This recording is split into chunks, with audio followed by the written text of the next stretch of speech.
Hi, welcome back to Dish by RMU Culinary, a weekly installment where we show you delicious food. My name is Chef Brad with the Institute of Culinary Arts at Robert Morris University in downtown Chicago. On this week's episode, I'm going to show you how to butterfly, stuff, and tie a pork tenderloin. We're going to get started with the filling. You can literally use any kind of filling you want for this. What I want to show you today and what the focus is how to butterfly it, stuff it, and tie it. So I've got a pan of olive oil that I'm going to be heating up. We're going to do a mushroom filling. I've already minced up 1 shallot and 2 cloves of garlic. And we're going to get those in the pan. And I have 8 ounces of button mushrooms. We've already ground the mushrooms up, so we just put an 8-ounce container of mushrooms into a food processor. We ground them, and that's what we're going to use to make our filling today. It's going to have lots of flavor. I like mushroom. This is called a duxelle, is the French term for this mixture of ground mushrooms with shallots and garlic, and we're going to add a little bit of alcohol to it as well. I've got some fresh thyme that we're going to just pull the leaves off and get that into our pan. And it's going to start popping, which is great. And then I'm going to add in those ground mushrooms.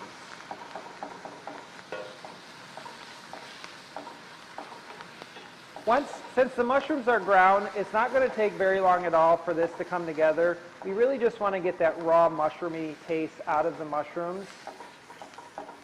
And we're going to season this with a little salt and pepper. Mushrooms are like sponges, so they do really absorb flavors quite nicely. So sometimes you need to go a little bit more heavy-handed on your seasonings. And once this cooks for just a minute, then I'm going to add in about 2 tablespoons of sweet marsala.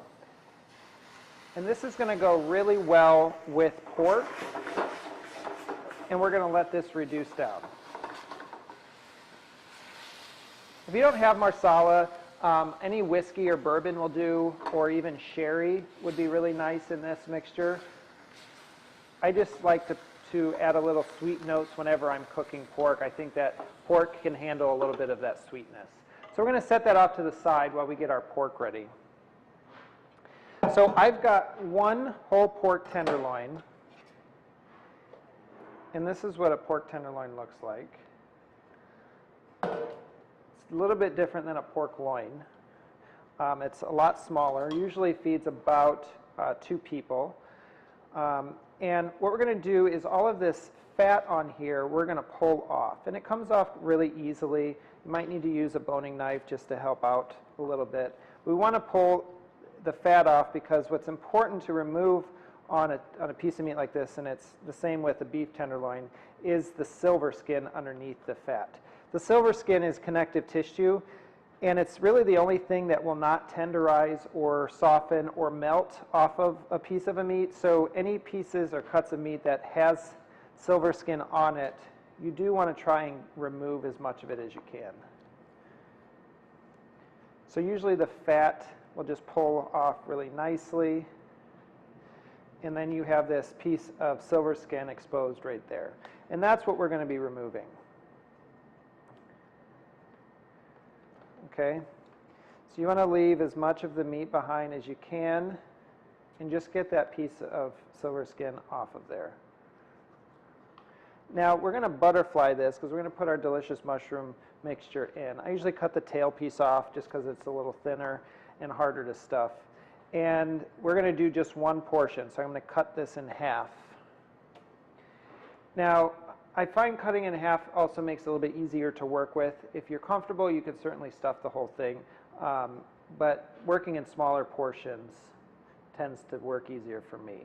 So what I did is I just made an incision down the length, about halfway down the pork tenderloin, and then I'm going to open it like a book and just make 1 slice or 2 just to open it up. So you want it flat, but you don't want to cut through that seam there because you want it to hold together really nicely. And we're going to season the inside of this with some salt and pepper. And we're going to take some of our mushroom filling and put it in the center.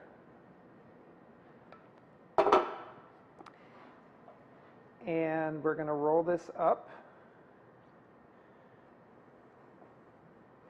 And I've got some butcher's twine here. And you can do this a couple of different ways. The way we show here in culinary school is the trussing method. So we're going to anchor at one end. And then we're going to make a series of loops. And you want the tail end to be underneath that loop so that when you pull it tight, it holds everything together. So we're going to do one more of those. And your filling is most likely going to squeeze out a little bit. So try not to overfill the pork tenderloin, okay? Then what we're going to do is season the outside of this, and we're going to sear it in a hot pan. Then what I usually do is I just tuck it back underneath on the other side just to hold everything together. So what we don't want to do is have all of our filling come out of the pork tenderloin. Okay, and then trim off our excess. So after you have your pork tenderloin stuffed, we're going to pan roast it to cook it. So the first step for pan roasting, it's a two-step method, is we've got a really hot saute pan with a little olive oil. I'm going to season the top of my pork tenderloin, and we're going to sear it in a pan to get really nice color on the pork. And then we're going to finish it in the oven. So we're going to get that color from the sear, and then we're going to get the rest of the cooking time done in the oven.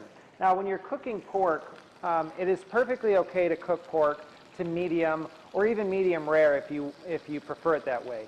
There is no issues with it. There used to be some issues back 20 or 30 years ago with certain foodborne illnesses and bacteria, but it's not the case anymore. Pork is really safe to eat, and we teach our students that it can be cooked to medium. So we want to get really nice golden brown color on it. So we're going to give it about 30 seconds on one side, flip it over, and then immediately put it in the oven at about 400 degrees Fahrenheit, and we'll cook it for 10 to 12 minutes or until it's about medium, 145 to 150 degrees on a thermometer. So if you see some really nice golden brown color, that's going to continue to get darker in the oven. As soon as you flip it, right into a hot oven. And then after about 10 minutes, we'll pull it out and we'll plate it. So after our pork comes out of the oven, and I let it rest for about 10 minutes, we're going to cut it into medallions. And I removed the string, of course. Make sure you remove the string. And to plate it, I've got just some suggested sides, some sweet potato puree. And this is just sweet potatoes that we cooked down. We pureed them with a little maple syrup and some heavy cream and some salt and pepper. And I've got some sauteed bell peppers. We're going to put down there as well. Some nice color. And make sure you cut all the way through.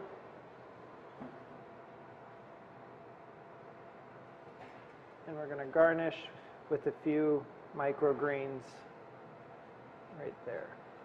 So this is our stuffed pork tenderloin with sweet potato puree and sauteed bell peppers. For this recipe and more information on our culinary arts program at Robert Morris University, please visit robertmorris.edu/dish. We'll see you next week.